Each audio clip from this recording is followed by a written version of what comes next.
আল্লাহ বলেন দুনিয়ার নিজামটা আমি সাজাইছি, কাউকে ধনী বানাইছি, কাউকে গরিব বানাইছি, কাউকে মালিক বানাইছি, কাউকে কর্মচারী বানাইছি।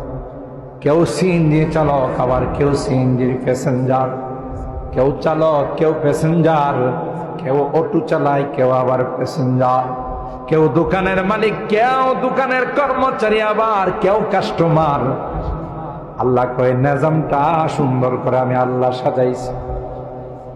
সাইয়েদানা হযরতে, আপনাদের কষ্ট হইতেছে বেশি, সাইয়েদানা হযরতে আদম নবিয়িনা আলাইহিস সালাম সমস্ত রূহগুলোকে যখন আল্লাহ রূহের জগতে একত্রিত করেছে, হাদিসের মধ্যে আসে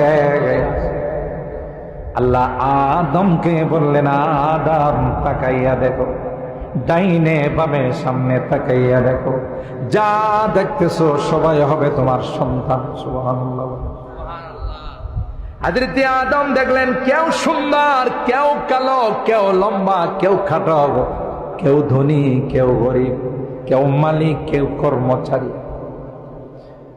আদম আলাইহিস সালাম আল্লাহকে কয়, লাউ সাওয়াইতা বাইনাহুম, আল্লাহ সবগুলোই তো আমার সন্তান, একরকম বানাইলে ভালো ছিল না?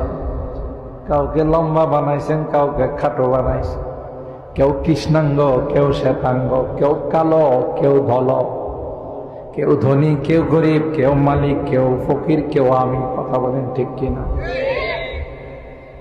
এখান থেকে শিক্ষা নিতে হবে, বাবা যিনি হয়, মা যিনি হন, সন্তানদের প্রতি তাদের একরকম দৃষ্টি রাখা উচিত। এক